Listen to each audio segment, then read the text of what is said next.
Tim, I appreciate you doing this. I am very excited for this. So this has kind of been my rabbit hole for the last maybe 3 or 4 months. And I think you are the guy that can answer all my questions. Well, that's a tall order. Well, so I think first what I should probably do is kind of tell you where I'm at, and then we can kind of get into it. I kind of got roped into this. I had read a Graham Hancock book a while back, and then I kind of got roped back in with the new Netflix series of the ancient civilizations. So I guess to start, why don't we go over what evidence that you see for there being ancient civilizations on Earth and how far back that actually goes? Well, when you say ancient civilizations, I presume what you mean is antediluvian civilizations. And of course, there are antediluvian civilizations. Antediluvian simply means before the flood. The question is, how advanced were those civilizations? What did they accomplish? And were these civilizations comprised of entirely human beings? Those are the intriguing questions. According to the conventional wisdom, conventional history and archaeology, high civilization began sometime around 3500 BC with the Sumerians and ancient Egyptians. That's when we really start to employ this word civilization. Before that, according to this narrative, we were still in a hunter-gatherer mode. We did not have widespread, we did not have agriculture, civilization sustaining agriculture, so large-scale agriculture. We were not building cities yet. And so basically, mankind was supposed to have been very unsophisticated. But what's happening today, and in part due to Graham Hancock and many others who have been studying and writing about the possibility of an advanced civilization in the antediluvian world, what's happening today is evidence is mounting that, in fact, there was an advanced civilization long before we had previously thought, and that there were some very interesting and strange things going on in the world before this great cataclysm. And Christians understand the cataclysm as the flood, but it was much more than just a flood. There were many catastrophic events unfolding on the earth at the same time. The flood was one of those events. It was the consequence of the catalyzing force, which I believe was a comet impact or a series of comet impacts that occurred some 12,000 years ago. In fact, I would push the flood of Noah back to around the year 10,000 BC. And the reason I would do this is precisely because of what you were referring to before, the evidences for advanced civilizations that we now are beginning to see in the distant past, much earlier than 3500 BC, around 10,000 BC, and even before. So the problem that, right out of the gates, the problem that many Christians have when I start to talk about 12,000 years ago, the flood happening sometime around 10,000 BC, which of course corresponds to a new theory that's emerging and gaining strength called the Younger Dryas impact hypothesis, which posits that the Earth was blasted by comet impacts, as I said, some 12,000 years ago, and that those comet impacts resulted in all kinds of cataclysmic events unfolding on the Earth, including, and perhaps most importantly, a global flooding. Or a global flood. Definitely the sea levels rose immensely, precipitously. And so going back to the contention that most Christians would have when I start to talk like this is and I viewed this was my own perspective for quite some time. They view the genealogy of Genesis 5, for example, that reckons the lifespans of the pre-flood patriarchs.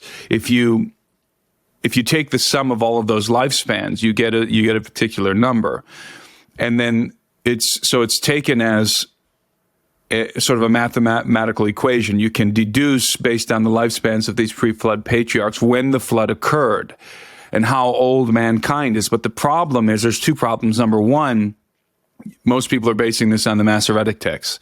Masoretic text is the text that most of us have in our modern Bibles. It was compiled by the Masoretes. But there's a much older text that the early church used called the Septuagint. And the Septuagint, which simply means 70, it was compiled by 70 Jewish scribes in Alexandria, long before the birth of Christ. And the Septuagint was the Bible, the Old Testament, the Hebrew Bible, the Old Testament that the early church was using. And the Septuagint adds 100 years onto those lifespans of those pre-flood patriarchs.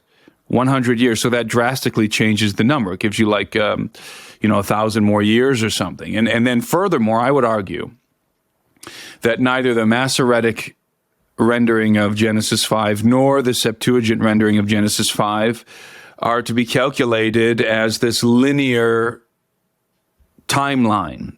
Rather, I think what we see happening in those lifespans is what's called, in those genealogies, is what's called telescoping.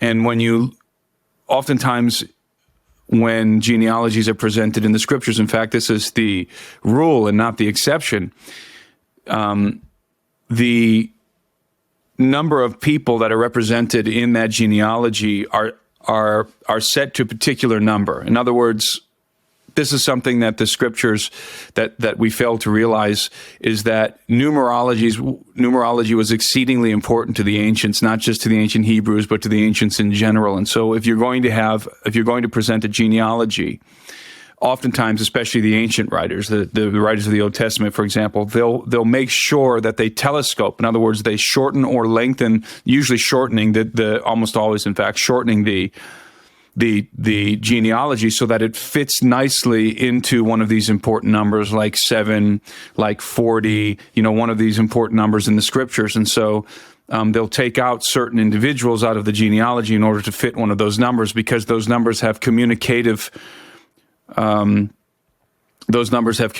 qualities. That's part of the message, the actual number, the figure. And so I said that in order to lay this foundation that the flood of Noah very well may have happened many, many more years ago than we're comfortable contemplating. In other words, it might have happened a very long time ago. Again, sometime around the year 10,000 BC, and that notion does not actually conflict with any kind of biblical reckoning whatsoever. And I just wanted to sort of make that known before we progress, because that's always the first contention that I get when I start to talk about 10,000 BC. The Christians either fall into the camp of it's exactly as written in the way that we read it today, or it's allegorical. All of this new evidence has done for me, it has totally changed, and we can get into it a little bit later, but it has totally changed the reading on the Old Testament. It's a totally different book when you think about the implications of the global cataclysm, Genesis 6, getting into the Book of Enoch, which we'll get into a little bit later. But there's a totally different read on this story once you start taking the things said from Adam to Noah in a more historical reading. Historical is not the right word, but a more accurate reading. I think most people's understanding of ancient civilizations is kind of connected to the goofy History Channel, TV shows where they show the ancient Egyptians and they always interview somebody that's nutty, and then they just think it's pure entertainment. But why is it important that these civilizations are actually advanced in the way that we think of advanced civilizations as opposed to a hunter-gatherer society? Because we get the wrong impression about the history of mankind. See, we are not necessarily ever evolving into more sophisticated, more intelligent people. The truth is that the ancients viewed the story of mankind quite differently than we do today. So today, we as modern humans, we view ourselves as the pinnacle of mankind. We are the pinnacle of the human species, of Homo sapien. We are the zenith. And those who came before us are increasingly retrograding into a state of barbarism, savagery, stupidity, going all the way back to the so-called caveman, the Neanderthals, and then the Cro-Magnon, the early humans. And that is the modern perspective of human civilization, human knowledge. So the further you go back in time, the dumber people become. Is basically the view, not exactly that, but that's how most of us have been led to think. When in fact the ancients had a different view, and their view was the opposite. They believed that the further you went back in time, the more extraordinary the human species was and civilization. And that something happened that caused us to lose the knowledge, the wisdom, the technology, the civilization of that ancient world. And that's something that happened is a cataclysm, an earth-shattering cataclysm that brought that world to a sudden and utter ruin. And the ancients described this period of time variously, but the Greeks called it the Golden Age. The Egyptians referred to it as Zep Tepi, which means the first time. And all around the world, different cultures referred to it in different ways. But for simplification, I always go with the Greeks' denomination, Golden Age. And the Golden Age, again, Zep Tepi, the first time to the Egyptians, was remarkable for many reasons, but there was one thing that distinguished the Golden Age above all other ages of mankind. And that is that during the Golden Age, the gods dwelt among men and imparted their knowledge to them and civilized them, taught them the arts of civilization. You can find this narrative all over the ancient Near East, as I said, certainly in Egypt, and then all over the world. This notion that there was a time in which the gods dwelt openly among men, imparted their knowledge to them, and indeed copulated with their daughters. So in other words, the gods were having intercourse with human women and producing a hybrid race of demigods. This is ubiquitous. You find it everywhere, all over the earth, and every major culture has some kind of a narrative, some kind of a mythos related to the Golden Age. And it was believed that this was the height of human civilization, that mankind had reached, in truth, had reached its pinnacle during the Golden Age. And so the ancients looked back with longing to the days of yore, to the time when mankind was exceedingly civilized and when he had technology. And in fact, this is the way that the ancients would, what we would call technology, they would look back into the past and they would say that our ancestors were able to do, were able to, even in some cases in the Indian epics, were able to traverse the skies in flying machines and had these sort of what would appear to be laser or missile type weapons, according to the some of the Indian epics, until this great war, followed by a global cataclysm, destroyed their world, destroyed what I call the empire of the gods. And so we as modern humans, we see ourselves as the pinnacle of civilization, and we look forward to a progression of civilization, whereas the ancients, they did not view themselves as the pinnacle of civilization. They looked back, again, with longing to the time when mankind when the gods were dwelling with men. And the Bible, if this sounds strange to people, what they need to understand, to Christians, what they need to understand is that the Bible actually relates this very same story, but it does so cryptically. And the reason why it's veiled and cryptic is because the story was told, the account is comprehensively told elsewhere. In other words, not in what we have as the canon of Scripture, although there is one Orthodox church that does have the Book of Enoch, that being the Ethiopian church, Christian church, still has the Book of Enoch, which you mentioned, in their canon.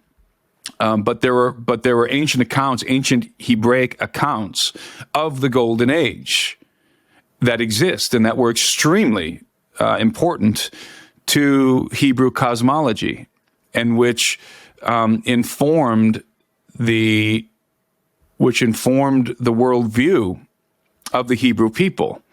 And it was an account of the Golden Age, except what makes the Hebrew account, and of course it's referenced in Genesis 6, it's intimated in Genesis 6.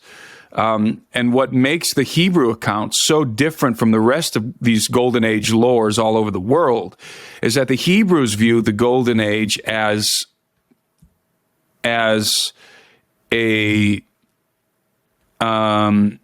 it's the antithesis view. In other words, rather than the Golden Age being this wonderful time of great learning and peace and prosperity on earth, they viewed it as a terrible dystopia when these gods who were rebels against Yahweh, who were committing an act of sedition against Yahweh, descended to the earth and began to wreak havoc on the earth and to do things that were began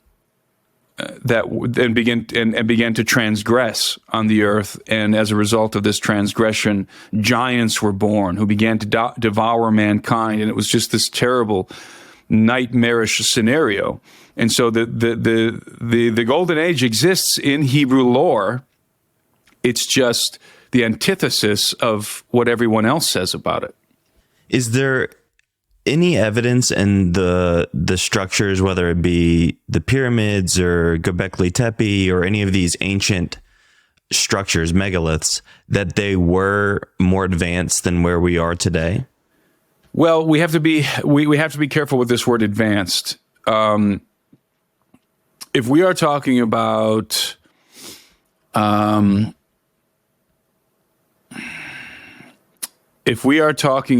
their ability to reason and calculate, then yes, they were exceedingly advanced.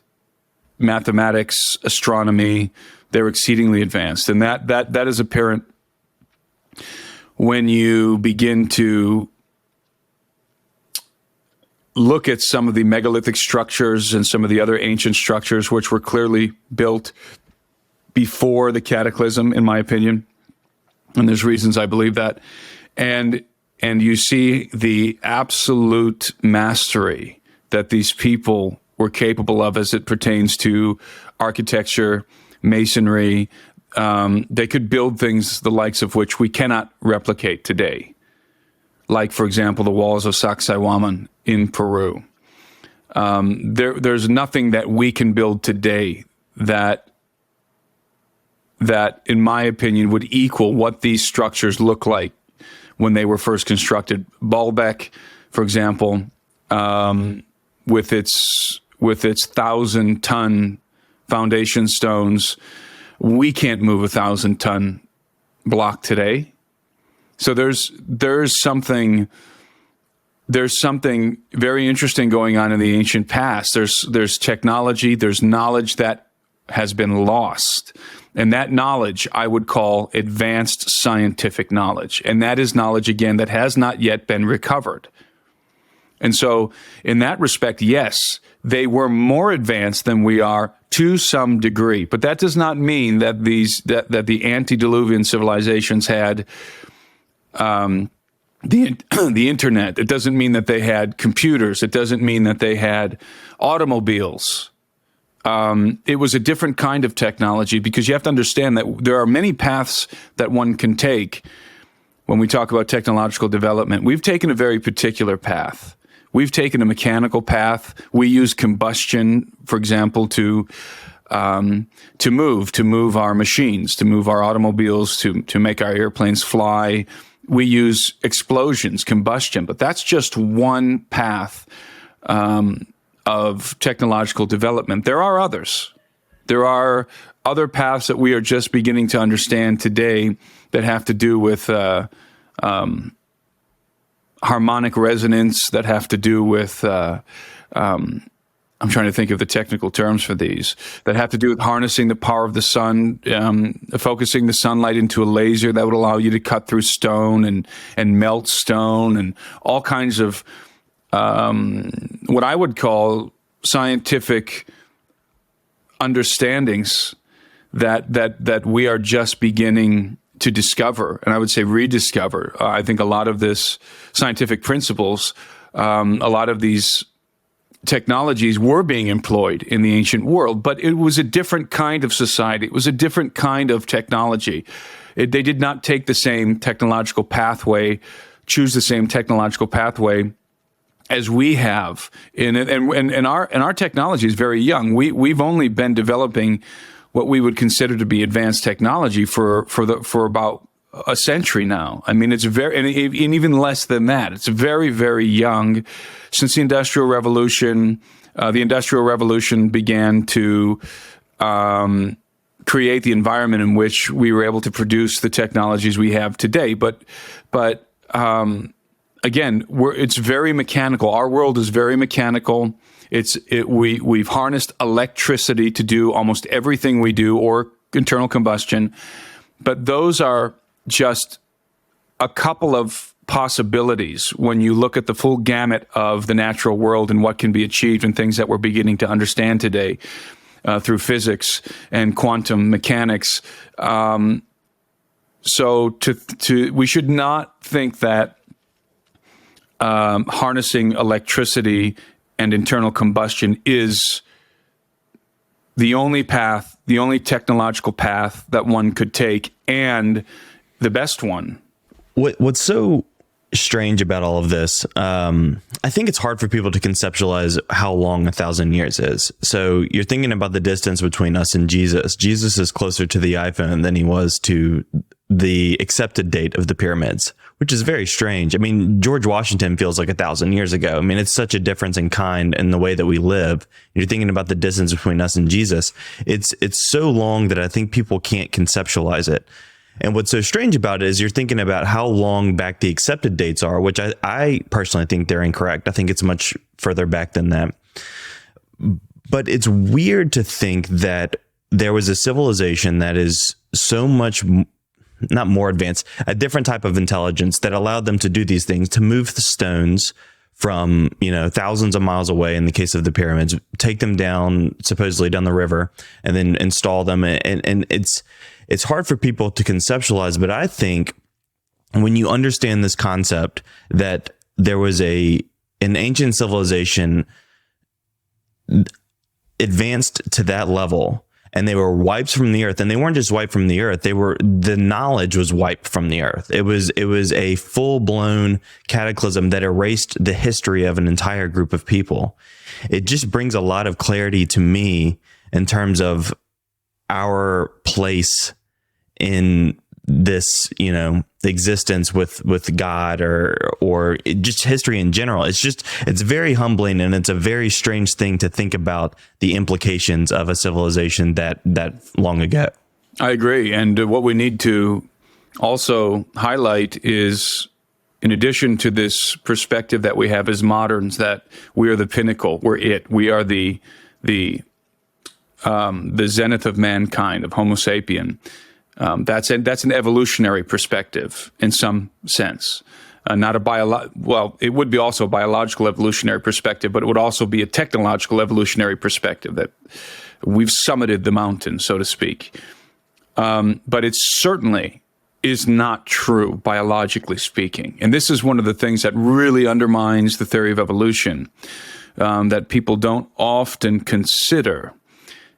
and this is a biblical perspective that really that helps to enlighten us to what's been going on in terms of human development over the ages, and really allows for this scenario of an advanced civilization, highly advanced civilization in distant past, in the pre-flood past, the antediluvian world. And that is that we are in a process, a gradual process of what I would call devolution. Contrary to the evolutionary perspective, mankind has in fact been devolving, not evolving. What does that mean? That means that the further back you go in time, human beings don't get dumber, less intelligent, they get smarter, more intelligent, and not just intelligent, more physically robust as well. We are undergoing a process of genetic degeneration.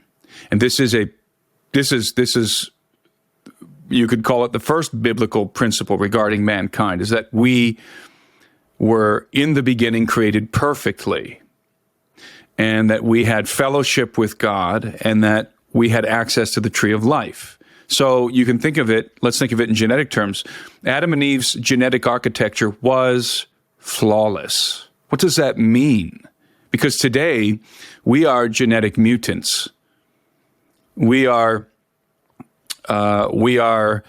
carrying a very heavy burden of what's called a mutational load. And a mutational load means that after many successive generations of deleterious mutations, deleterious means bad, negative. So negative mutations that have happened in the human genome over hundreds and thousands of years, we are now carrying we are now bearing in our biology, in our genome, the weight, the full weight, the load of those mutations. In other words, we're riddled with genetic mutations. And the reason why we're riddled with genetic mutations is because mankind has been devolving, degenerating from Adam. And so if you think about Adam as the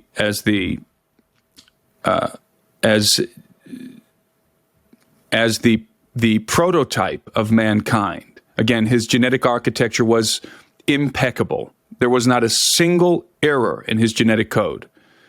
And it was being continually updated and renewed because of his access to the tree of life, whatever that was, by the way. And so every successive generation from Adam, since he was evicted from the Garden of Eden, since he began to die and was subject to the corrosive power of entropy, the corrosive force of entropy, ever since that moment, mankind has been degenerating. Every successive generation is becoming less and less capable and qualitative as was the previous generation. And we're talking about genetically speaking that the quality of our genome was superior the further we move back in time. And so we are degenerating, and degenerating to such an extent that by the year 2045, they're now estimating, I can't remember the exact study, but there was a study that was done in the last few years that came to this alarming conclusion that by the year 2045, the sperm rate among males globally, but especially in the West, is going to zero. The sperm count. In other words, mankind is going to be so degenerated in the next couple of decades that we will no longer be able to reproduce. We will become reproductively inviable. That's how far we've degenerated from Adam. And so we've clearly been undergoing, mankind has clearly been undergoing a process of genetic degeneration for thousands of years. All right, so, and I think that, by the way, that really is incontestable. I mean, when you look at, for example, when you look at the lifespan of modern man, we have a false perception of our physical fitness, our physical our vitality and our lifespan. We think that we are living longer than anybody in the past, that all previous generations were dying earlier than we are. But that is not entirely true. See, we have a facade of fitness that is propped up by technology. In other words, the only reason why we are outliving our predecessors is because of technology. If you were to kick the crutches of technology out from under us, those technological props, the death rate would plummet. The human life expectancy would plummet overnight, because so many people today are being sustained into their 60s, 70s, and 80s by medication and by surgeries and by medical intervention of many different kinds. And if those technologies were not available, I believe that the death rate would be comparable or even worse than it was a couple hundred years ago. Now, infant mortality a couple hundred years ago, even 100 years ago, was off the charts because of hygiene. We realized that we made some changes to the hygiene practices, and that was a big deal. That really made a difference in infant mortality. So that wasn't really a technological phenomenon. But even if you were to take that if you were to take infant mortality out of the equation, people 100 years ago, 200 years ago, were living into their 50s and 60s and even 70s regularly. Whereas today, if you were to kick out those technological props that we were talking about, those medical interventions, I believe many, many people would be dying in their 50s. Oh, for sure. I believe that the life expectancy, the average life expectancy, would be in the 50s. I mean, diabetes and heart disease, and by the way, these things, diabetes, heart disease, cancer, yes, many of those ailments are exacerbated by lifestyle choices. But even if you take away all the lifestyle choices, you have all of the genetic, heritable mutations that are causing cancer, that are causing diabetes, and that are causing heart disease. Those have nothing to do with lifestyle. Those are results of genetic mutations, deleterious genetic mutations. Cancer is off the charts because the human genome is deteriorating. And not just the human genome, the genomes of life on Earth in general are deteriorating. Why? Because it's like a clock was set, and life began at a certain point, and it is slowly winding down. It's coming to the end of the line, so to speak, because of entropy. Things don't get better over time. They don't become more, contrary to the evolutionary perspective, things do not become increasingly more complex over time. They don't gain information, living things. They're in a process of gradually losing information. Because even if there are some beneficial mutations, and that's debatable, I think that at the most, evolutionists can claim that there are mutations that are not deleterious. In other words, there's mutations that are neutral. They're not necessarily bad, but nobody's gaining any superpowers through evolution by mutation or natural selection. There's no human beings who are becoming better specimens of Homo sapien because of mutation. All we see all around us resulting from genetic mutation is cancer and heart disease and different kinds of deformities. In other words, At best, mutations are neutral. But the vast majority of genetic mutations, the overwhelming majority, and we know this for sure, the overwhelming majority of mutations in all life are deleterious. They reduce the lifespan, they reduce the quality of life, they reduce an organism's capacity to survive and reproduce. And so, focusing on mankind, well, what does that mean? Understanding that we've been devolving rather than evolving over the millennia. What we can do is we can now begin to contemplate, when we move back in time, when we go back into the antediluvian world thousands of years ago, we can contemplate Homosapiens who were far more intelligent than we are. They had their equipment was functioning better than ours, so to speak. No question about that. Their genomes were much more robust and less mutated than ours. So they would have been much more, their brains would have been, firing on all cylinders, so to speak. They would have been more intelligent, but they would have also have been far more physically robust than we are. Their lifespans would have been much longer. So these would have been human beings capable of things that we are no longer capable of today without our technology. If we did not have the agency of our technology, we would be in a pitiable state as a species. So I think that actually kind of brings us almost to the Genesis 6 alternative reading, which you don't really hear in church.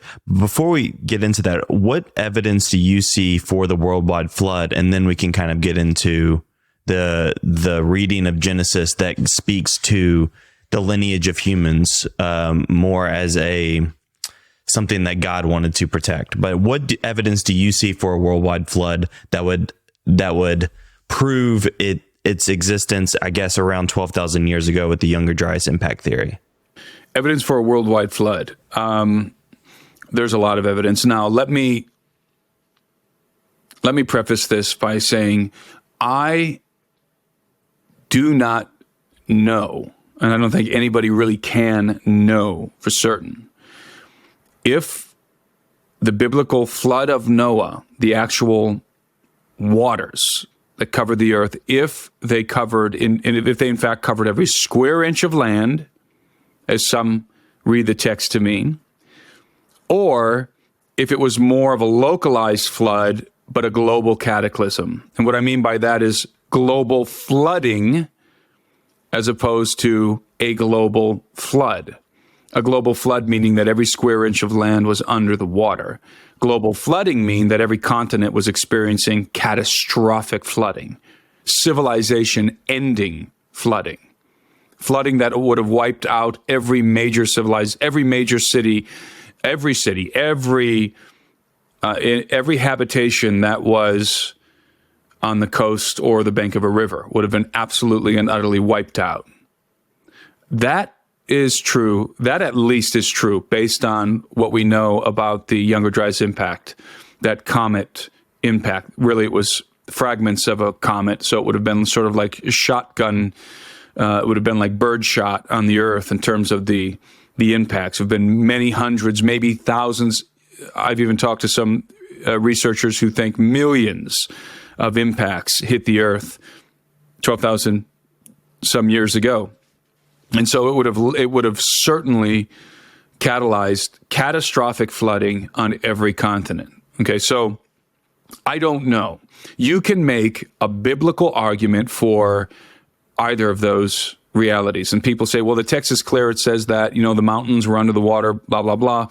But in truth, there's a lot of good scholarship supporting a local flood. And doing so by analyzing the words and terminology that's used to describe the flood and demonstrating that it doesn't necessarily mean that every square inch of land was under the water. So people who are unfamiliar with that scholarship should really look it up and understand that there are, in fact, two viable interpretations of the flood, viable, biblical, scholarly interpretations of the flood. One, you take the text literal, a plain reading in English, and you can derive a flood that covers every square inch of land on the entire globe. Or you can dig into the words and take a more scholarly approach and derive a flood that was more local in its effect. And then if you add in the cataclysm that was happening generally all over the earth at the time, you can then extrapolate that what we're talking about is catastrophic global flooding, as I said, that affected every continent, but not necessarily that submerged every square inch of land. So it's important for Christians to understand that there are two viable views there, and probably more, but there are definitely two, and they are equally viable. One does not supersede the other, contrary to popular belief. That literal reading of the text in English does not supersede a more forensic reading of the text in Hebrew or in Aramaic. So what I'm trying to say is there are two viable views. So don't think that it's unbiblical to consider a local flood. It certainly is not unbiblical. So let's leave that up in the air, because I do not have a definitive answer. Was every square inch of the ground covered in water or not? I don't know, but I do know this. The entire earth was rocked by a cataclysm. The entire earth. And it would have, whether it was the Younger Dryas impact of the comet impact or some other catalyst, the earth would have been subjected to enormous forces that would have absolutely obliterated civilization. Those forces being earthquakes, tidal waves, volcanic explosions, biomass burning on an unimaginable scale. In other words, forest fires. Perhaps 25% of the world's forests were on fire, according to some calculations related to the Younger Dryas impact hypothesis. The Bible talks about the fountains of the deep being broken open and water surging through the crust of the earth. I think that would certainly have been happening if you had a major comet impact event, especially if there's a whole lot of water locked in the mantle of the earth that was suddenly unleashed by these impacts and resulting earthquakes and so forth. So whatever the case, the entire earth was absolutely rocked by this cataclysm, and there is all kinds of evidence pointing to this catastrophic event. And, the best candidate at this point for what catalyzed it is the comet impact, the Younger Dryas impact. And by the way, the Younger Dryas refers to a time of abrupt cooling that returned the Earth to Ice Age conditions abruptly for 1,000 years.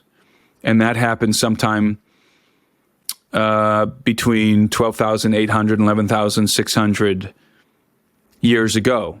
The Earth was abruptly returned to Ice Age conditions. And this is a fact of geology at this point. And there's no geologist that would ever dispute the Younger Dryas cooling period. What's disputed is what caused it. And so the Younger Dryas impact hypothesis posits that a comet impact caused it. And one of the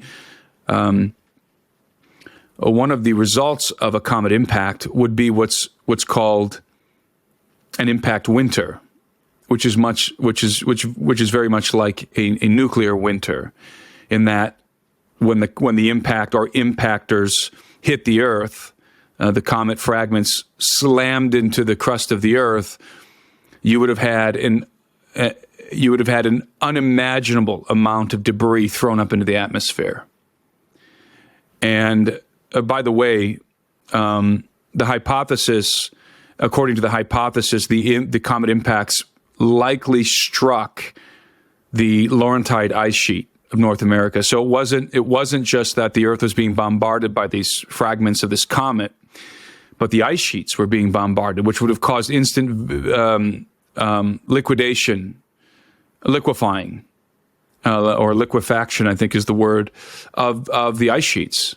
And so you'd have had, along with the debris being thrown up into the atmosphere, you would have had vapor, lots of vapor going up in the atmosphere, and you would have had millions of cubic miles of fresh water rushing into the oceans instantly. Because when you get a large comet impact on the surface of the Earth, the impact generates temperatures that are equivalent to the surface of the sun. And so imagine hundreds, if not thousands, of nuclear explosions going off on the ice sheets, and perhaps in other parts of I believe it happened in the northern latitudes. According to the hypothesis, that's where they think that the impact happened, was in the northern latitudes. So it would have been absolutely catastrophic, and you would have had all of this debris being thrown up into the atmosphere, and then combine that with the biomass burning. The reason why you would get these huge forest fires is because you would have what's called superheated ejecta that would be thrown up into the air after those during these impact events. You'd have these molten rocks being just scattered all over the place for hundreds of miles all over the place. And wherever those molten rocks landed, if they landed in a forest, that forest is going to go up in flames. And so you had the debris from the impacts, and you had the biomass burning, all of the forest fires, all of that smoke going up into the atmosphere at the same time, and then add to that a chain reaction of volcanic explosions, volcanic eruptions. So you have extreme volcanism, debris in the atmosphere from the impacts, and smoke from the massive forest fires. What do you get? You have a blanketing of the atmosphere and a blotting out of the sun, a darkening of the sun in biblical terms.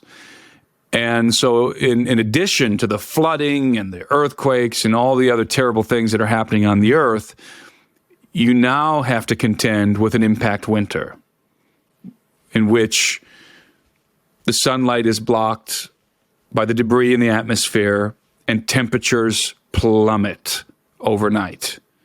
So this was just as I keep saying, it was an unimaginable catastrophe. And everything I just described, from my perspective, was part of the biblical Noahic flood. So we're as Christians, we're just used to this, the notion of a flood, and water's coming up from the deep, but we don't add into this calculation all of the other things that would have been going on. Because a massive flood like that just doesn't come out of nowhere, and it's not just the result of rain. There has to be other things happening to generate that kind of a deluge. An aqueous cataclysm is the result of something, and that something, in my estimation, are these comet impacts. I think the evidence is there for it, for sure. It's the way I heard it, it was that the comets came, and I know Randall Carlson he proves his evidence for it is the quick water erosion in the scablands. So he has it, his timeline is that you get hit by the comets, essentially floods most of the world except for the equator in a period of like 7 days. That's just a massive amount of water. And then the rest of the earth is essentially on fire, blocks out the atmosphere, much like you said, and you lead into another ice age. But I guess what was so fascinating to me about this was that there are a few things that are shared across lots of cultures. one of them being a worldwide flood, a worldwide cataclysm, and the other one being giants, which is very strange. So strange that it doesn't feel like a story meant to preserve some sort of like hint of truth. It feels more so like a history that it would be shared across earth, across cultures, that they have giants, which, you know, my reading of the Old Testament until recently has been, you know, ancient people are shorter. Maybe they're 5.5 feet tall. Giants to them is like 6-7 foot. Maybe it's just a genetic abnormality, whatever it may be. But when you take into account the worldwide flood that's shared worldwide, so now we're bringing, so this Noah story is looking to be less allegorical and more so historical. And then you're bringing in the account of, they talk about Noah's lineage, which is very strange. Why would they talk about Noah? You know, it doesn't make sense to me. It makes sense why they talk about Jesus's lineage, but why did they care about Noah's lineage? It's a very strange thing to include in that book. And then you kind of get to the alternative reading of Genesis 6, which you almost certainly have never heard in church, but this has been new information for me. I would love it if you would kind of share your knowledge on the alternative reading of Genesis 6 in light of this physical evidence that this worldwide flood is present. So we have to start taking these other things in the story seriously. If that is not an allegorical story about God's love, it's a true story about God's love with historical and physical evidence. Well, I referenced earlier the Book of Enoch and Genesis 6. So in the Bible, in the 6th chapter of Genesis, you have this rather ambiguous reference of the sons of God seeing the daughters of men, that they were fair or comely, and they went into them, and the giants were on the earth in those days, and also after that. So this is what you get in Genesis 6 is the prelude to the flood. So what happens in Genesis 6 is a direct correlation, is a cause to the effect that's coming in the next chapter, which is the flood of Noah. And again, it's very ambiguous because, and the reason why it's so ambiguous in Genesis 6 is because the readers of Genesis, the intended audience, was the ancient Hebrew people. The audience was already familiar with the story. There was no reason to recount it in Genesis 6. That's why the writer of Genesis, be it Moses or somebody else, that's why all they had to do was make reference to an event that was already well known. And the reader at that time would have been well aware of what was being referenced. And what was being referenced was the Book of Enoch. And probably not just the Book of Enoch, but the Book of Enoch certainly, because the Book of Enoch, which was found among the Dead Sea Scrolls, which is quoted verbatim, by the way, in the Bible, in the New Testament, as scripture, in fact, as prophecy in Jude, and Peter quotes it or references it, and there are several references to the Book of Enoch in the New Testament. What we can say very quickly about the Book of Enoch is that it was absolutely part of the cosmology of the Hebrews. In other words, it was just as well known as Genesis in Hebrew scholarship, and to the everyday Jewish person, they would have understood. They would have been extremely familiar with the Book of Enoch, and so Enoch enlarges on the reference in Genesis 6. It tells us the story. Genesis 6 references this strange event, the sons of God seeing the daughters of men, that they were comely, and so forth, intimating that they came and in crude terms, they came and had sex with human women. In other words, you have these angelic beings descending to the earth, copulating with human women, and as a result of this forbidden intercourse, you had the progeneration, the procreation of a race of giants on earth. And that, let's call it that history that would have been very well known, that would have been taught to children, basically, in ancient Israel and Judea. That is so important and foundational to understanding much of what's going on in the Old Testament and even in the New Testament. So it's not a minor thing. It's a very essential topic to understand. So the Book of Enoch enlarges on that story. And the Book of Enoch, in short, describes how the sons of God, and in fact, the Septuagint, by the way, that we referenced earlier, Genesis 6, when you read the Septuagint, you read not the sons of God, you read the angels saw the daughters of Adam, that they were comely, right, and came down and had intercourse with them. That's what the Septuagint says, which again is what the early church would have been reading. So the early church, there would have been no dispute in the early church that Genesis 6 was referencing angels. And the reason why I bring that up is because the accepted narrative of Genesis 6 in seminaries across denominations, Christianity, is that the sons of God referenced in those verses were not angels, but rather they were the righteous line of Seth, and that they went and intermarried or intermingled with the unrighteous line of Cain, and that it was a much more mundane scenario unfolding than what the Book of Enoch describes.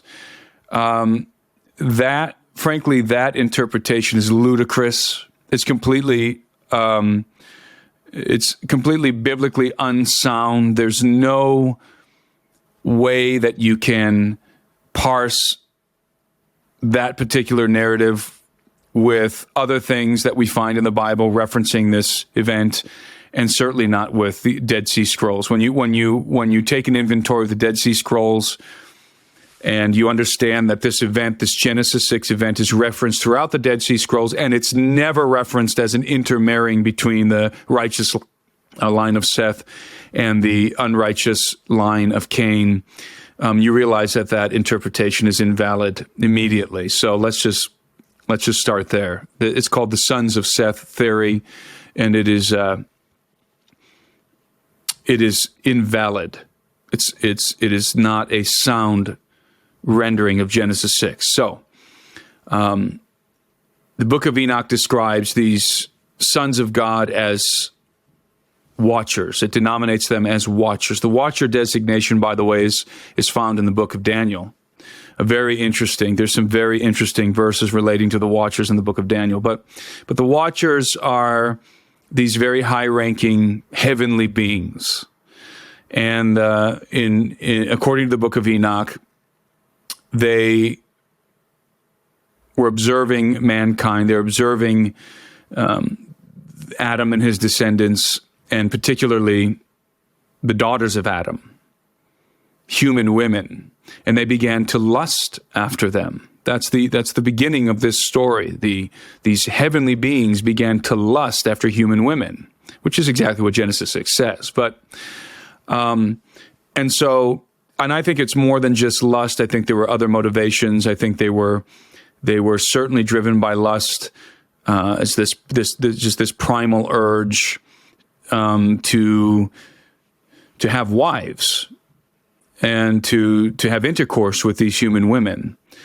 But they were also driven by, I believe, a desire to procreate, because they saw that mankind was giving this incredible gift, the gift of procreation, that we can create, we can replicate versions of ourselves. Basically, the human species replicates via procreation, and more importantly, we have this thing called family. So we can create families, and really, the ability to procreate and to have a family is very sacred, and it's a gift to mankind that apparently was not afforded to these heavenly beings. And so they not only were they lusting after human women, I believe they were also coveting the family unit and coveting man's ability to procreate and create families.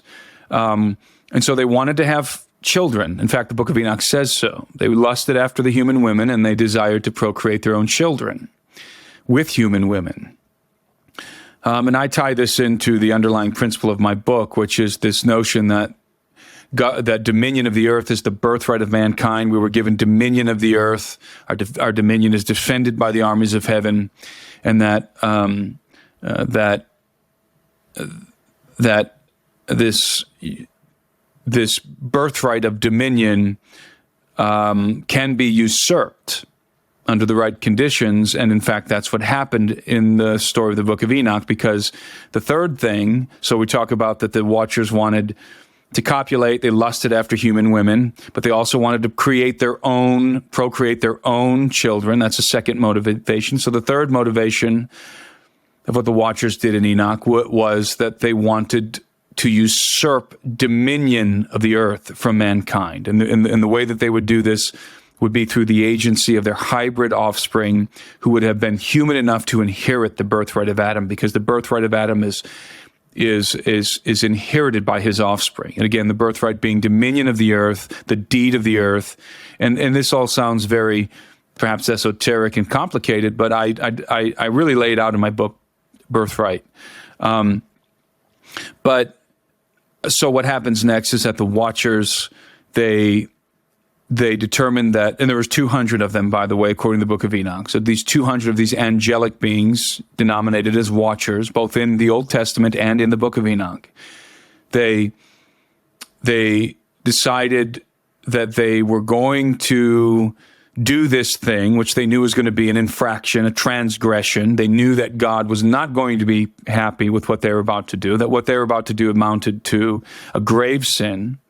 And so after they descended to the earth, and the Book of Enoch tells us that they descended to the summit of Mount Hermon, which is in Lebanon, before they descended into the plains from Hermon, they bound themselves, the Book of Enoch says, by mutual imprecations. In other words, they determined that, hey, we're all about to commit this grave transgression. God is probably going to be very upset with us, so let's take a blood oath. Let's bind ourselves together that whatever the consequences of what we're about to do, we accept them together. In other words, this was a pact that they were all in this together. They were all going to reap whatever judgment was coming down the pipe for what they were about to do. So they bound themselves by mutual imprecations on Mount Hermon. And then they descended into the plains, and they began to choose from among the daughters of men, choose wives for themselves. Now, I believe that this choosing of the wives and the subsequent marrying of these women it wasn't like these entities were just running around raping women, throwing these women over their shoulders and raping them. That's not what was happening. What happened was a transaction between these heavenly beings, these Watchers, and men. And the transaction is clearly articulated in the Book of Enoch. The transaction was the Watchers would receive, let's start with the human part of this equation. The men would give their daughters' hands in marriage to the Watchers, because remember, in those times, it was a patriarchal society. Women didn't choose who they were going to marry. Men chose who their daughters were going to marry. The fathers had the authority, only the fathers, to give their daughters' hands in marriage. So the fathers would give their daughters' hands in marriage to the Watchers in exchange for knowledge, the knowledge they were striving to learn, according to the Book of Enoch. And so this was a mutually beneficial transaction. The Watchers would receive legally, by the way, would legally receive the blessing from the fathers to marry their daughters, and then in exchange would teach these men knowledge and technology, knowledge from which technology could be derived. So this was the transaction that happened. And the Watchers receive their wives legally. Again, I stress legally receive their wives, the women that they desired to wed. They wed them, probably with all the pomp and ceremony that you might expect heavenly beings marrying human women, right? Expect for that kind of a scenario. And the men then, as the part of their bargain, were taught by the Watchers, taught the forbidden secrets. The Book of Enoch refers to it as the forbidden secrets of heaven, which would have amounted to technology, science, technology. And the result was that men were corrupted by this knowledge, and that the women, the wives of the Watchers, after copulating with the Watchers, conceived and gave birth to giants. And these giants began to terrorize mankind. And the Book of Enoch says began to devour mankind. So it was a very terrifying situation unfolding on the planet. The giant offspring of the Watchers are beginning to devour mankind and to oppress mankind. And so you have a scenario in which I call this the empire of the gods. It's a scenario in which the Watchers, these heavenly beings, 200 of them, are basically building this empire on earth that is being governed directly by their hybrid offspring. Because again, this ties back into this notion of the birthright of mankind, the authority to govern the earth, which was given to Adam. And remember, Paul says that the gifts and the calling of God are irrevocable. Adam was given the birthright of the earth, the dominion of the earth as his birthright, and it's inherited through his genome. In other words, it's passed down to all of mankind through Adam. And so you have these hybrid entities who I believe the Watchers, this was part of their plan, as I said earlier. These hybrid entities are human enough to inherit the birthright of Adam, are now legally governing the earth, and their fathers, who are not human enough, are not human at all. They don't have the authority to govern the earth, and so they're doing it through their proxies, their hybrid children. Again, I know this is all very esoteric and very strange, but I lay it out systematically in my book for anybody interested in understanding how I come to this strange conclusion. There is definitely documented linear thought behind what I'm saying here that we just don't have time to delve into right now. And this is basically the narrative of the Book of Enoch. And so this is all the prelude to the flood of Noah, which is hinted at in Genesis 6. And so as part of the judgment, so the Bible, both Genesis and the Book of Enoch say that men began to cry out, to petition heaven because of the transgression of the Watchers and because of the terrible things that their giant sons were doing on earth.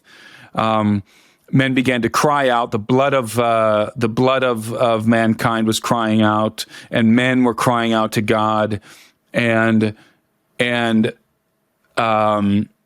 interestingly enough, according to the Book of Enoch, God uses Enoch as an intermediary between the court of heaven and the Watchers on earth, to deliver the sentencing. Because judgment comes from the court of heaven against the Watchers. And that judgment, part of that judgment is that the Watchers would be bound, that God was going to basically arrest the Watchers, was going to bind them and force them to witness the utter destruction of their offspring, of their beloved sons, these hybrid giants. So part of this judgment was that the Watchers were going to have to watch the giants obliterate each other in a massive war. And I think it was a global conflict, and I think that there was technology involved. I mean, remember, you're dealing with the knowledge of these heavenly beings, so there's all kinds of technological things going on here in this story. And so the Watchers are going to have to watch their offspring go to war with one another, all these different factions, go to war with one another and obliterate each other in this conflict. And then what happens after this conflict is God is going to flood the earth. He's going to destroy the earth in this massive cataclysm and completely wipe out civilization because it was evil. Again, the human race was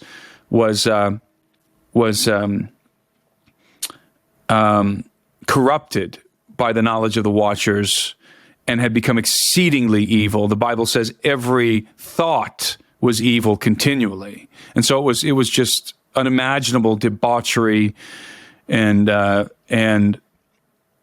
wickedness that was playing out on earth before the flood. And we're all familiar with that from the biblical account. But also, there was this war that was raging among the offspring of the Watchers. Now, the reason why I talk about this war, I highlight this war that occurred before the flood, is because this account is part of the Golden Age lore all around the world. That there was this great conflict, this war of the demigods before the cataclysm, and the best example of this is the story we're all familiar with, which was the story of Atlantis, which I believe is an allegory at the very least of the antediluvian age, and Atlantis, before Atlantis was destroyed in an aqueous cataclysm. What most people don't realize is that they were locked in a conflict with Athens. So you had Atlantis was on the war path, conquering all these different nations, and then they ended up in a conflict with Athens, who was the only power who could withstand them, according to Plato, according to the account of Atlantis.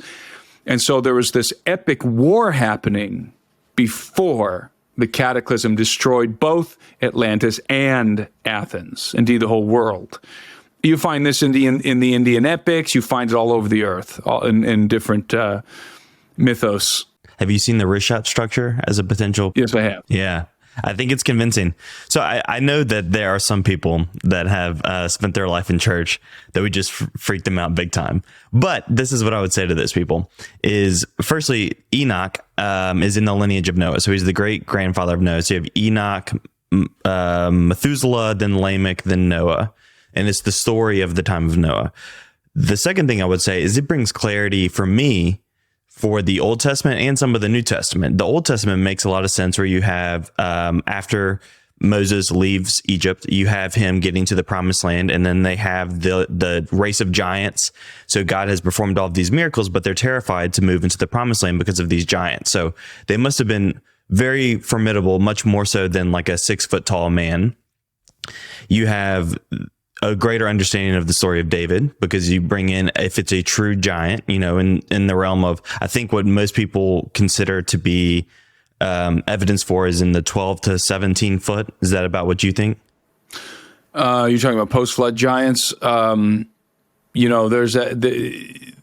various reasons why we should think that many of the giants or giants in general might have been just 6 to 7 foot tall people in many cases, but also above and beyond that, there's also reason to believe that some of these giants, not just in the biblical text, but in other ancient texts, were much larger than that, 12 to 15, even up to 20 foot. So both of those things can be true at the same time, by the way. A 6 to 7 foot, let's say an NBA player living in the ancient world would have been considered a giant. Yes, that's true. But that does not preclude the notion that there are also legitimately large, gigantic people walking around 12, 15 foot. I think that both of those things are true at the same time. The piece of evidence that kind of put me over the edge in terms of belief is that I believe, and let me see, I wrote it down here in my notes. Okay, yeah. In Peru, they called the Watchers the Viracocha. And then you also have in the Aztec culture, you have the Quetzalcoatl, which is very hard to pronounce, but they all have evidence. They all have, part of their stories is seafaring people that were 6 feet tall and supposedly had blonde hair that came to them and gave them knowledge. That most of these people consider their knowledge as inherited to them. It was given to them by these quote unquote watchers, and they all have different names for these people, but they were seafaring people that came into these civilizations. And it also makes a lot more sense why they considered these people gods, like little g gods, is that these people had extraterrestrial knowledge that was given to them and allowed them to live at a much more higher level of technology than that they would have achieved on their own. And it also makes sense as to why God would flood the earth, is that these angels were disobedient to him, and he had to get his plan back on track. Yes. Yeah, and you rightly reference Quetzalcoatl and the Viracochas as being very likely the same people. Or a part of the same civilization. What's interesting about in Peru, the Inca have a flood myth. And in the Inca flood myth, the god Viracocha, capital V, Viracocha, which is a little different than the Viracochas, plural. The god Viracocha, his first creation was a race of giants. And those giants were evil, and so he destroyed them in a flood. That's the Inca myth. So this is what we mean when we say that these flood myths, these golden age myths, are ubiquitous. The lore is all over the world. Of course, the details change because of the passage of time and the difference in cultures and so forth. But obviously, all of these myths come from the same source. There's a singular source from which all of these other sources have branched out, and you do also find this interesting scenario in which these ancient peoples are being contacted by blonde-haired, blue-eyed, fair-skinned individuals who seem to be in possession of advanced knowledge and technology, at least in comparison to the natives that they were contacting. And in South America and Central America is a great example of this. And who were these beings? Was this another sort of remembrance from the pre-flood world? Is this an antediluvian? Is this part of their antediluvian mythos, or is this something that occurred after the flood? I actually, my opinion is that this is, when you talk about the Quetzalcoatl and the Viracochas, that this is something that happened in the aftermath of the cataclysm. But it's very mysterious. It's very intriguing and very mysterious. But giants, my God, you talk about evidence for giants. There's a lot of evidence for giants in Peru. And that evidence comes from the historical records. So one of the things that I wanted to ask you about, and then we can kind of get into the Peru, is I had heard that there's recent evidence that even as recently as Cortez was saying that's how he got in with the Aztecs, is that they thought he was the return of the Viracocha. Yes, that's true. Yeah. So that was the case in Peru as well. So you have Cortez among the Aztec. The Aztec perceived him and the bearded Spaniards, fair-skinned bearded Spaniards that arrived with Cortez. The Aztec perceived them as the return of the gods. And the reason why they perceived them that way is because they matched the description of the gods in Aztec mythology. And it was the same exact situation in Peru some years later when Francisco Pizarro arrived in Peru with his bearded Spaniards. They were also initially perceived as the gods returning. And specifically in Peru, the Viracochas. And the Viracochas were this legendary race, a mysterious race of bearded, fair-skinned individuals who we just referenced a little while ago. And so the Inca, that's why both the Inca and the Aztec were passive initially and taken by surprise, because they didn't realize that the Spaniards were there to conquer them until it was too late. Because they didn't know. I mean, the Inca in Peru, the Spanish were able to march uninhibited to Cajamarca, which is a major Inca city. in central Peru. They marched without any kind of resistance into the heart of the Inca Empire. The reason why they could have been resisted easily at many points. There were many areas along this path, and they were using the Inca Trail, the Capacñan, as it's called in Peru. They were using in Quechua. They were using the Inca Trail, which was an extraordinary road that the Inca. I don't know if the Inca originally built it, but they were certainly maintaining it. And there are passes and areas of this road that you could only pass, one guy at a time or one horse at a time.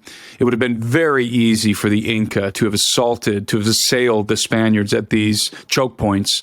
There were only 172 Spaniards. And they were burdened with, they had a few cannons with them, and they had all their equipment, so they were moving very slowly. And it would not have been difficult for the Inca, by the way, who their empire at one point had 10 million subjects. And so the Inca had a very large army, hundreds of thousands of soldiers. They could have taken the Spaniards out at a choke point along the Inca Trail, along the Inca Road. And they didn't. The reason why they didn't is because they were not sure who they were, and they suspected that these were the Viracochas, the gods. So they were not going to attack the gods or inhibit their procession through their empire. Far be it. I mean, they would have wanted to be respectful and receive these gods appropriately. And in fact, that's what happened in Cajamarca. The Spaniards made their way unmolested through the Inca Empire all the way to Cajamarca. And when they got there, they entered this Inca city, and it was abandoned. It was vacated. It was like a ghost town, and the Spaniards were shocked. They didn't know what to make of this, and so they camped in the center square and the plaza, and they realized that as evening came on, that not only the inhabitants of the city, but a very large army had encamped in the mountains around the city. And the Spaniards were so afraid. In fact, it talks about them urinating themselves, peeing their pants, basically, and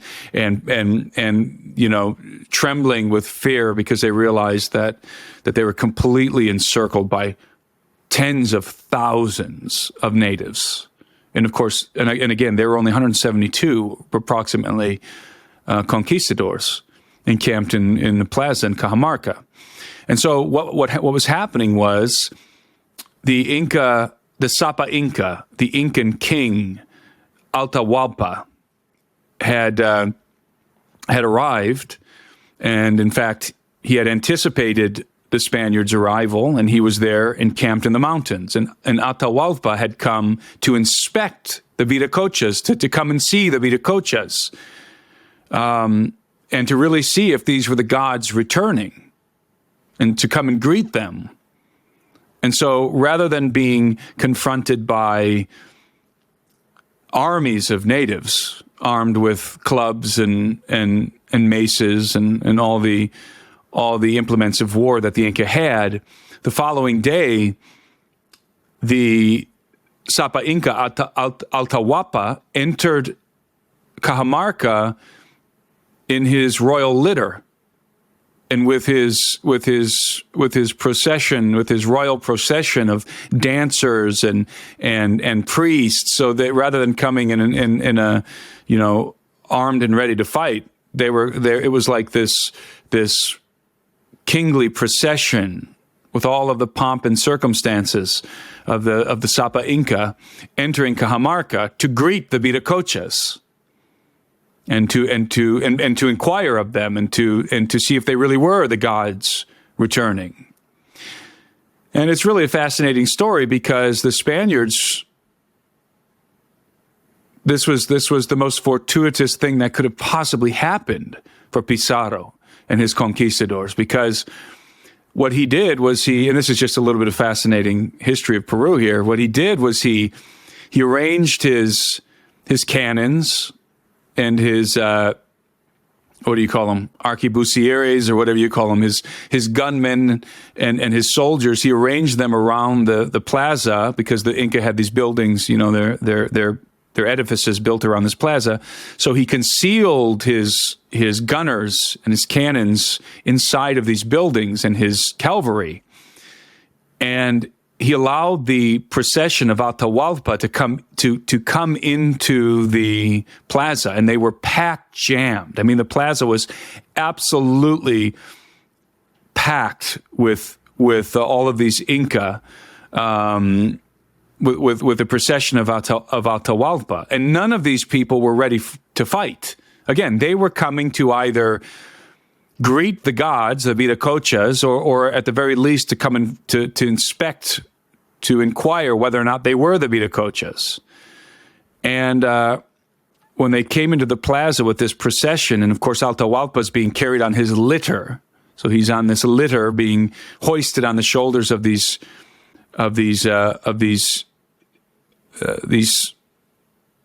priests or slaves or whoever they were. And when he paused in the plaza to communicate with the Spaniards, Pizarro sent out a priest with a Bible. And the priest basically approached Atahualpa. And of course, they couldn't understand each other, but the priest approached Atahualpa and said, actually, they did have a translator, come to think of it, they did, and that they had captured on a previous visit. So they could communicate with Atahualpa through their translator.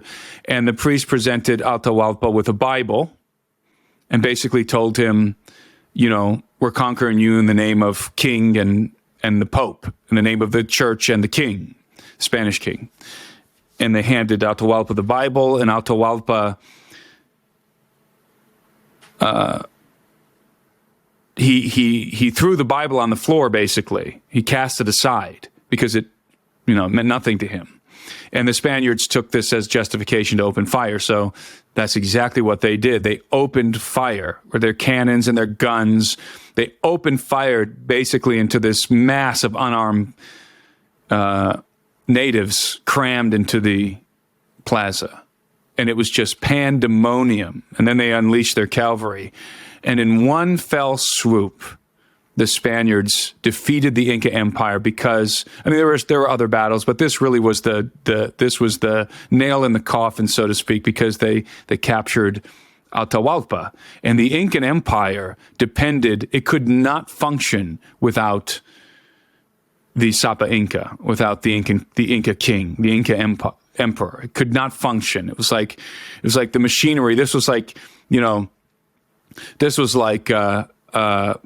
pulling the battery out of the empire by capturing him, and so it just came to a halt. So and then everything that unfolded after that is just absolutely fascinating. It's one of the most fascinating stories of history ever told. Those who are interested should read The History of Peru by Prescott. It is just amazing. So the reason why I go through that whole tale is because it demonstrates that Atahualpa and the Inca did initially perceive the Spaniards as the gods returning. And that is why they did not take a hostile action against them. And it was the same situation in Mexico with the Aztec. Hopefully your listeners didn't mind my little digression into the story there of Atahualpa, the capture of Atahualpa. I find it fascinating. That's an amazing story. It's heartbreaking. Didn't the conquistadors see the bodies of giants? Yes. And so the conquistadors had with them some chroniclers. And then in the aftermath of the conquest, which took place, I believe the conquest of Peru was in 1534, I want to say the 1530s. So in the aftermath of the conquest of Peru, both the Pope and both the Catholic Church and the Spanish crown, the King of Spain, sent chroniclers. The king sent to Peru these individuals who were called, their name escapes me, visitantes, visitors. They were called visitantes or visitadores. I don't remember exactly what they were called in the old Spanish. So the king sent their representatives to Peru, and the Catholic Church sent their representatives. The Catholic Church representatives were, of course, priests. The kings were these official inspectors. And the king's inspectors were sent just to sort of get a survey of their new conquered territory, and also to make sure that the conquistadors were allotting to the crown the royal fifth. Now, the royal fifth was basically the Spaniards had to pay a tithe to the Catholic Church in terms of treasure. I don't know what that would have been, perhaps 10% to the Catholic Church, but then they had to pay the royal fifth, a fifth of the treasure to the crown, the Spanish crown. And so the visitadores, let's call them, I think that's the correct term for them, from the Spanish crown, where they're making sure that the king was getting his royal fifth and inspecting his new lands, right, his new conquered territory.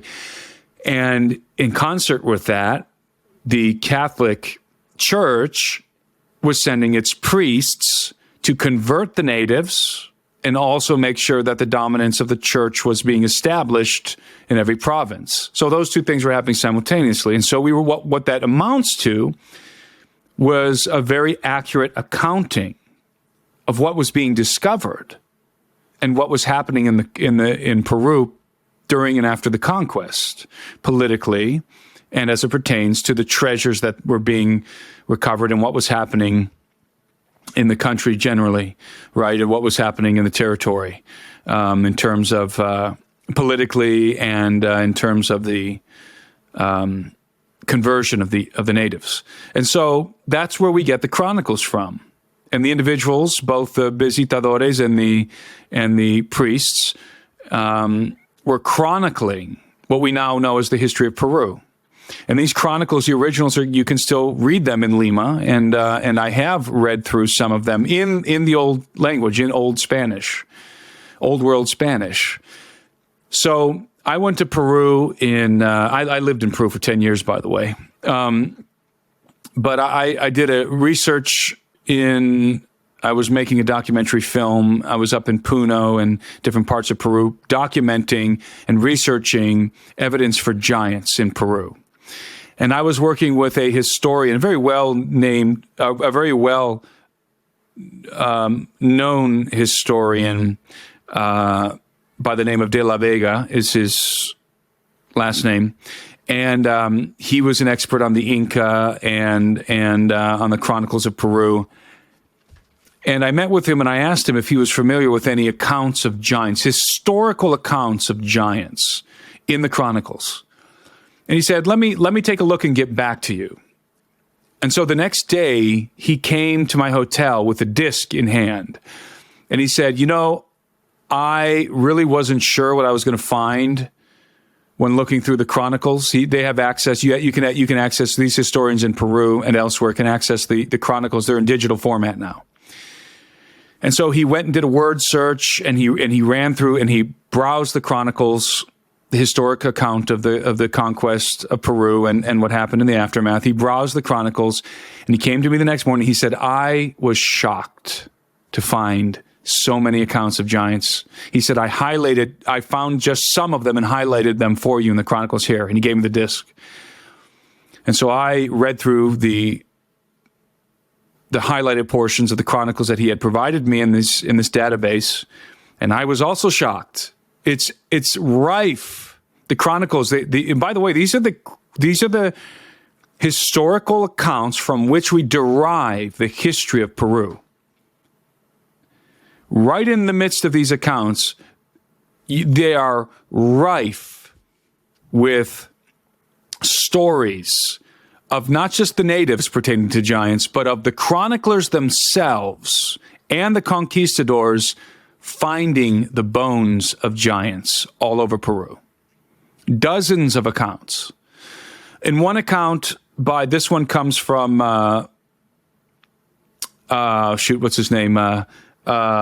His name escapes me. Famous conquistador who was a prolific writer. I'm trying to remember his name right now. Off the top of my head, and I can't remember his name. But he's a famous conquistador, and he records, this is just one of the many accounts, and unless people think that we're talking about giant sloths or dinosaur bones.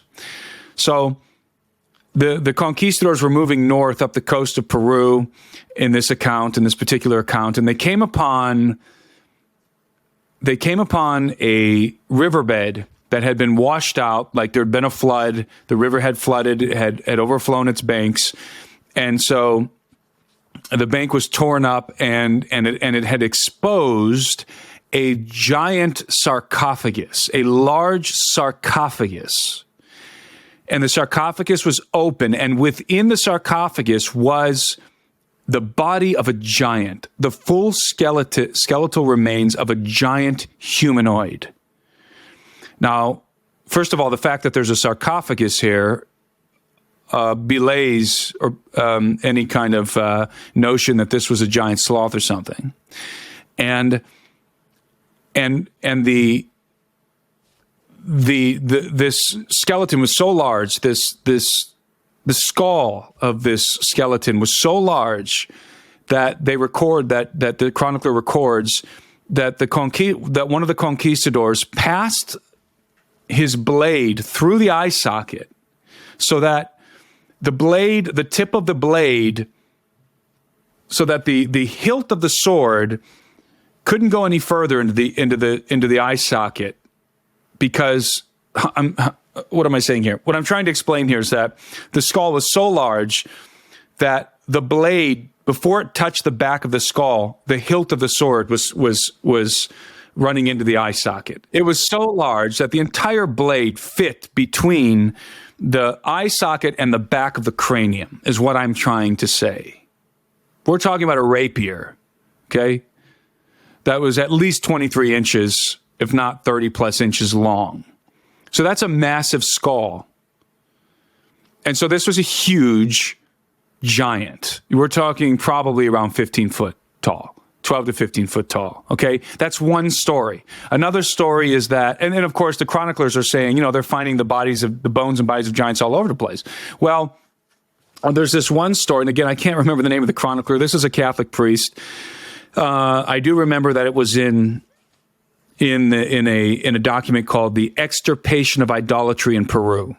And extirpation means extermination. Okay, so this is an account that's being recorded by a Catholic chronicler, a Catholic priest or a chronicler that's accompanying the priest and the visitadores. So it's both the priest and the representative of the Church of Rome and the representative of the crown, the Spanish crown, are traveling with this group of priests who are going through Peru, going village to village and extirpating idolatry. In other words, they're exterminating the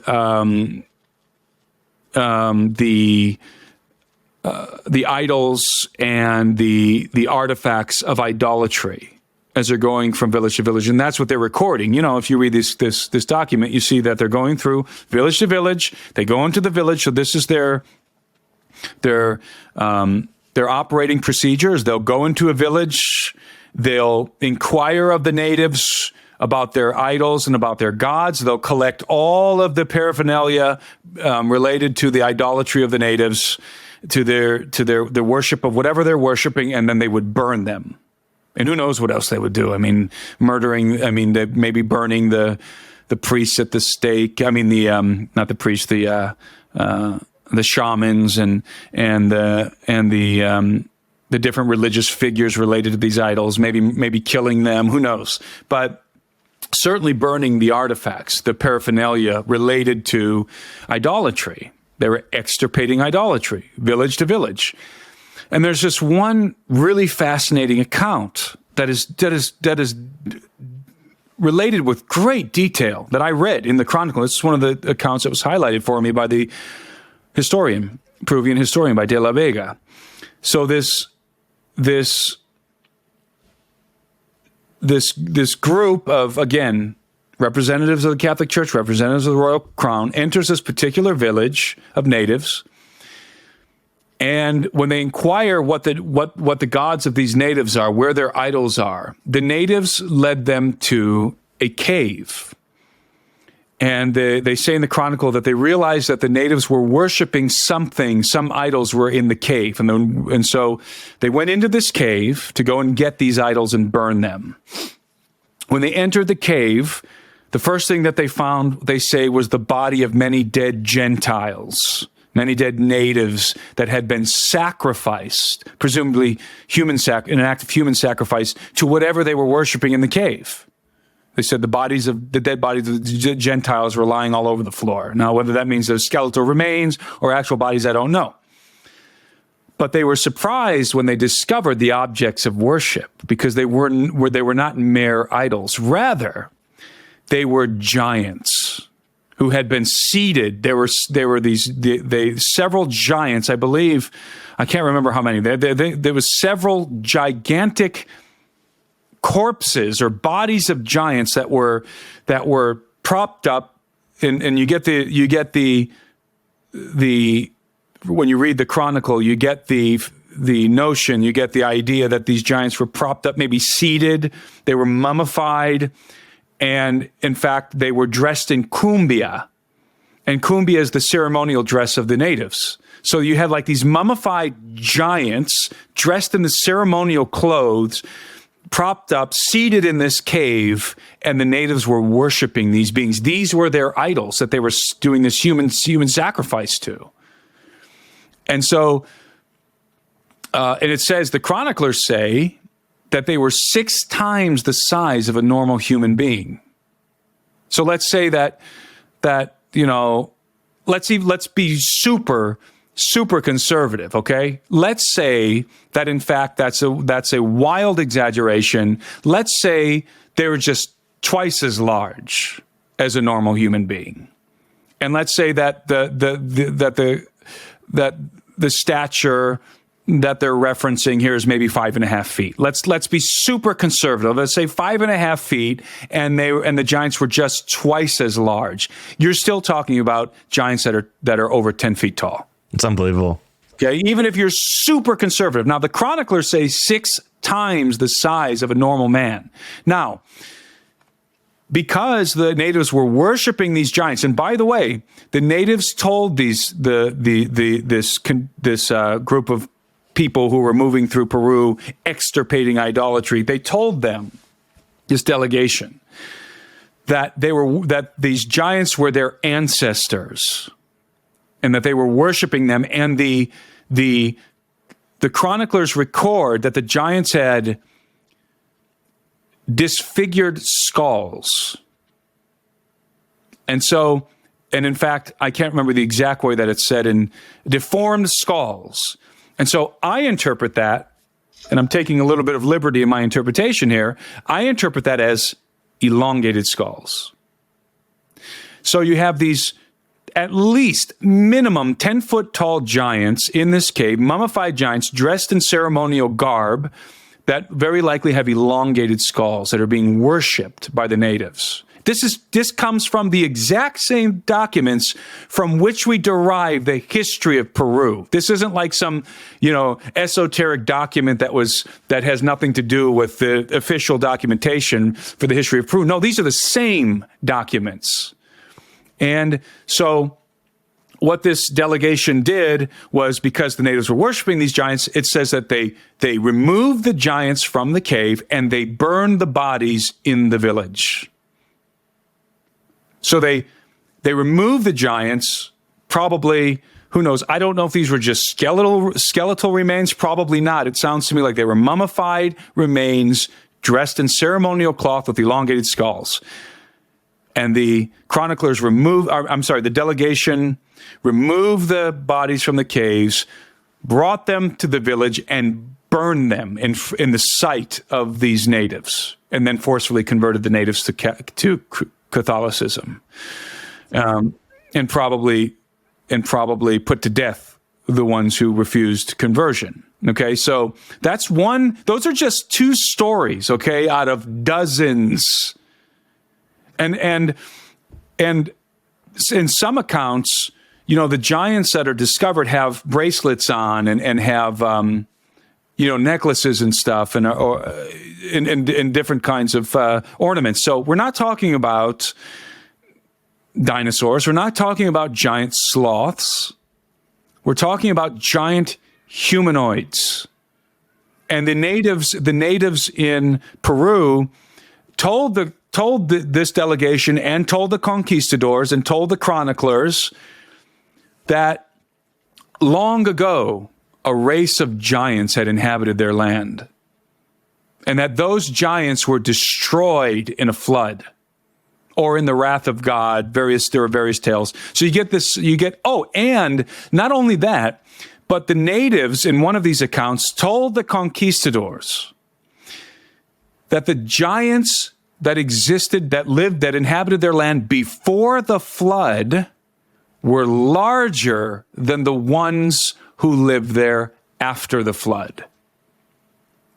That's part of these documents as well. That blew me away, because that corresponds directly with Genesis 6 and with the Israelite conquest, with Joshua's conquest of the Promised Land, encountering giants that were of smaller stature than the ones that were that we read about in the Book of Enoch in the pre-flood world. So you have this.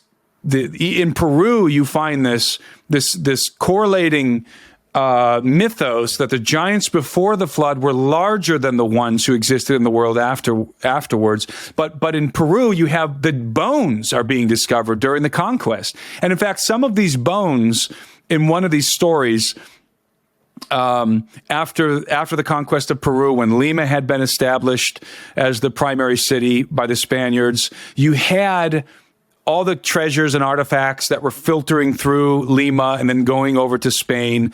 Among these artifacts, they brought to Lima the bones of giants as a curiosity. And there's one account where the bones of giants were still in Lima, I forget what year, 16 something, and that the chronicler writes that he examined them and they were indeed the bones of giants, human bones that were of enormous size. And these are just, I'm just pulling out of my memory these snippets from the Chronicles. But the Chronicles, the history of the conquest of Peru, the official history, those Chronicles are rife with stories of giants. And in fact, not even just dead giants. There's one account of an individual, of a native who was 8 foot tall, still alive. And so it's really phenomenal. I document all of this in the first film I ever made called Technology of the Fallen, and it's been so long ago that I can't remember the title. The True Legends series that I produced with Steve Quayle. Episode 1, Technology of the Fallen. You can probably find it for free on YouTube if you type it in, but I think you can still get it. I don't sell the DVDs or the digital version, but you can probably still find them somewhere. Anyway, it's just amazing. So yes, there were giants. Giants are a historical fact. The bones of giants have been discovered. They're part of the Chronicles of Peru, and that's just Peru. To say nothing of Central America, by the way, to say nothing of the Middle East. It's undeniable. Giants walk the earth, not just NBA-sized people. We're talking 12 to 15 foot, maybe even larger than that in some cases. In my mind, it's a stone-cold fact. I've done a lot more research into giants than Peru. Gone to Sardinia, Malta, different places around the world. There's no question in my mind that giants once roamed the earth, and that it all relates back to Genesis 6 into the Enochian tale that I recounted. And I apologize for I'm a bit scattered brain this morning and inarticulate because I'm a little bit tired this morning. But hopefully everything I've tried to convey has been comprehensible. This has been amazing. This is great. I know you have firsthand experience with the Giant of Kandahar in Afghanistan. Didn't you interview the pilot who supposedly? Yes. Yeah. Could you tell that story? So Steve Quayle and I, when we were putting together the final film in our documentary series, in our True Legends documentary series, in the beginning of that film, we feature this interview with an AC-130 pilot, active duty. We shadowed. We did we silhouetted him. We filmed him in silhouette because he was active duty and he didn't want his name to be out there. And he related this incredible story to us. And by the way, he showed us his credentials. We confirmed his credentials. We did our due diligence, Steve Quayle and I. He was active duty, AC-130 pilot, and did serve in Afghanistan during the time when this allegedly happened. And also, he had other bits of information that we were able to confirm to validate that this guy was who he said he was, and really, at least in our minds, really supported his story, the validity of his story. And the story is that I believe it was in 2005. He would often fly confidential missions, top secret missions in and out of Bagram Air Force Base in Afghanistan. So he would often fly high value prisoners, members of the Taliban that were captured. He would pick them up and fly them to different bases, Air Force bases around in Germany, and then sometimes fly stuff back to the U.S.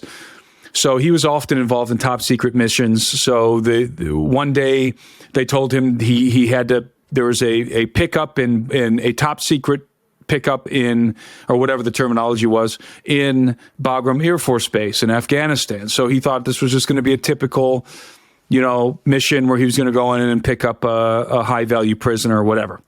He flies into Bagram Air Force Base, and when he lands, he's immediately met on the tarmac by what he believes was Air Force intelligence or Army intelligence. He said these guys were very stern. As soon as he came out of the plane, the first thing they said to him, as soon as he deplaned, the first thing they said to him was, no cameras, no pictures, and basically this, what you're about to do never happened, basically. And so it was made known to him that this was a very high value prisoner or something. He didn't know what it was yet. So, and it was top secret. It's a top secret operation. So he walks into the hangar bay to see what it is that he has to load onto his AC-130, because he has to weigh it. And, he's responsible for weighing it and making sure it's properly loaded. So he goes in to inspect what it is that he's picking up. When he gets into the hangar, there's a few what he thought were Marines standing around this crate, this huge pallet, their industrial pallet, whatever that typical industrial pallet is, and there was a couple of like Marines and a couple of what he thought again were either Air Force or Army intelligence guys, and there was this large thing covered by a tarp. And when he walked up to it, he said the first thing that struck him was the odor. It was just almost paralyzing, he told me. It would make your eyes water, he said. And it smelled like it was dead, but it was so pungent. And then the next thing he noticed was the feet sticking out. He could see feet sticking out under the tarmac and under the tarp, and he realized that this was a humanoid of gigantic proportions. He could see the feet, and he could see that the feet had 6 toes. And it was a grayish sort of a color. And he doesn't know if that was the natural color of the skin or if it was, because the body had been dead for a period of time. And then he also noticed that you could see part of the head sticking out. And he noticed that this gigantic being had red hair, bright red hair. And he could see some of the hands. So little, the head, part of the head, the hands, one of the hands, which also had 6 fingers, by the way, and a foot or both feet were sticking out of the tarp. The rest of the body was under the tarp. And when he obviously he was in shock, and he inquired, what the heck is this? Where did this come from? The Marines told him the story of how that body came to be there. And they told him that he doesn't remember if it was a patrol of Marines or special ops guys, but they were patrolling in the desert, and they came upon this village, and they found that the villagers when they reconned this village, they saw that the villagers had been bringing offerings to the mouth of this cave. Like they were coming and leaving offerings, food and drink and whatever else at the mouth of this cave. And so the patrol, their first thought was that they're aiding and abetting Taliban, members of the Taliban who are hiding out in this cave, right? And possibly high-value targets. That was their initial thought. And so this patrol went into the cave to try and capture what they thought were Taliban, members of the Taliban. And instead, to their utter dismay, what they discovered when they went into this cave was that these Afghani villagers were actually bringing offerings to a giant, to a gigantic humanoid creature which attacked the patrol. And there was a firefight. The creature had a spear, and it attacked the patrol. It killed one of them at least, we were told, our pilot was told. But eventually they were able to subdue the giant and kill it. They just unloaded on it and killed it. And it took a lot of ammunition to bring it down. Then a helicopter was, a Chinook was brought in, and they airlifted the body of the giant on this pallet and dropped it off at Bagram Air Force Base. And then they called in our pilot to come and pick it up. And that was the story. And so the pilot, the AC-1 pilot we interviewed, he had to weigh the body, and I wish I can remember. God, I wish I can remember how much the body weighed. But I want to say it was around 1,000 pounds. The body was around 1,000 pounds. I believe that's what it was. It was 1,000 pounds, and he touched the body, by the way, under the tarp. He put his hand. He said it was like solid muscle. This dude was solid muscle. He weighed 1,000 pounds, and the pilot estimated, and so did the Marines estimated that this dude was about 15 foot tall. So you have a 15 foot tall, red-haired giant with 6 fingers and 6 toes that apparently had skewered a Marine or two or special ops guys when they came to get him. The pilot, he loaded the body after weighing it. He loaded it onto the AC-130, was told this never happened. And then he flew the body to an air base in Germany. And he heard through the grapevine, he said, that the giant, the body of this dead giant, ultimately made its way to, it just escaped me, the very famous Air Force Base in Dayton, Ohio. The name, for some reason, escapes me right now. My brain is not firing on all cylinders this morning. But that's the story he told. I absolutely believe him. Now, I can't prove to you that the story was true, but I can tell you that we vetted him. He is who he says he was. He was active duty still, AC-130 pilot, and I absolutely 100% believe him. I believe the story to be true.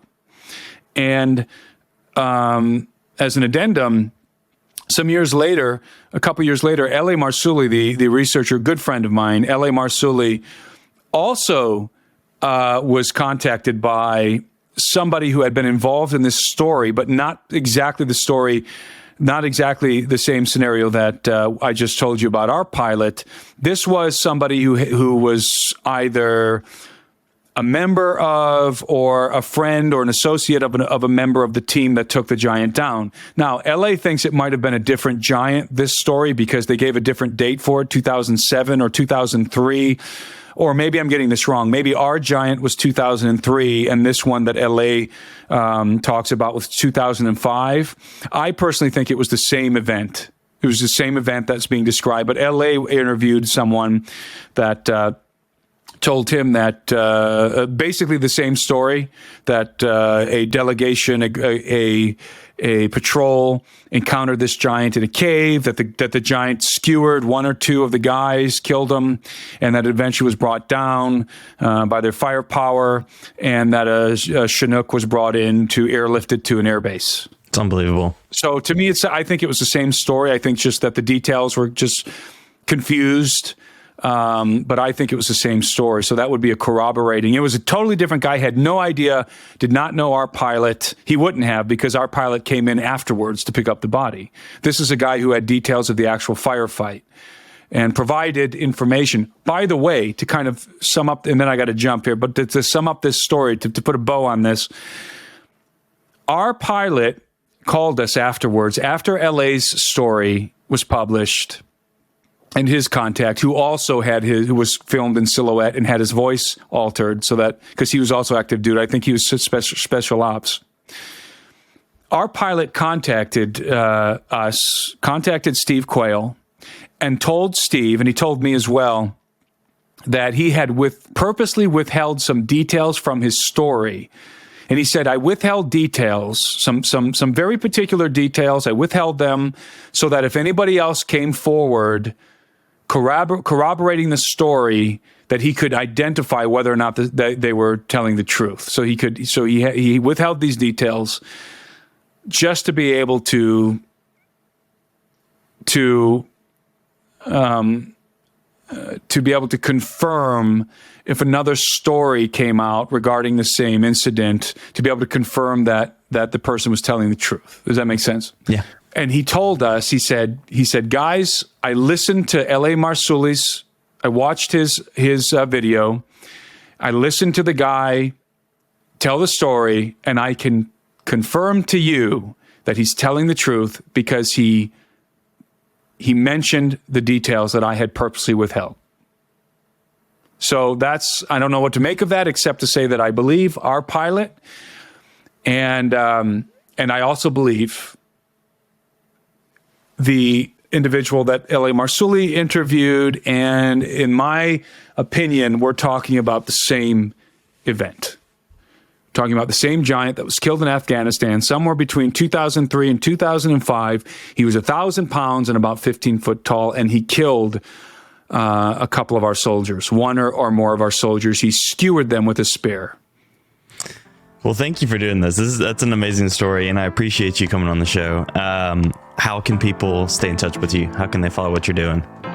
You can follow me first and foremost on my YouTube channel. A lot of videos on there.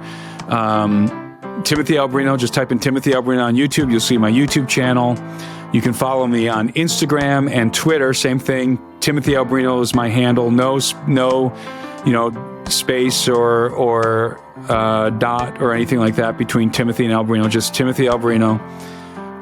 You can follow me on my website. You can sign up for my mailing list, which is probably the best way to follow me. TimothyAlberino.com. I got a lot of videos out there, a lot of interviews. And also, I would really encourage people to get my book. My book is called Birthright. I got to tell you, I always forget the subtitle of my book because it's so long. My book is called Birthright: The Coming Post-Human Apocalypse and the Usurpation of Adam's Dominion on Planet Earth. There's the cover of it. You can get it on Amazon. You can get it on Barnes and Nobles, Walmart, on their websites.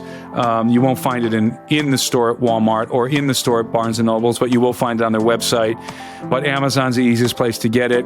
Look, again, I don't know how well I articulated the things we were talking about today, but I assure you that everything we talked about today is very well articulated, explained, documented with scriptures and all kinds of documentation, footnotes in my book, Birthright. So if you're confused or incensed about the things I said on this interview, get my book, read the book. You'll see the strong biblical case I make for my positions. What I think are a very strong biblical case. My book is filled with Bible verses relevant to the topics we talked about today. And I talk about everything from the creation of Adam all the way to the Battle of Armageddon and everything in between. So get Birthright if you want to know more, or if you're a little bit confused right now about everything we talked about. Everybody go and get Birthright. It's a lot of fun. It is eye-opening and a lot of new things for me. So, Tim, I appreciate you.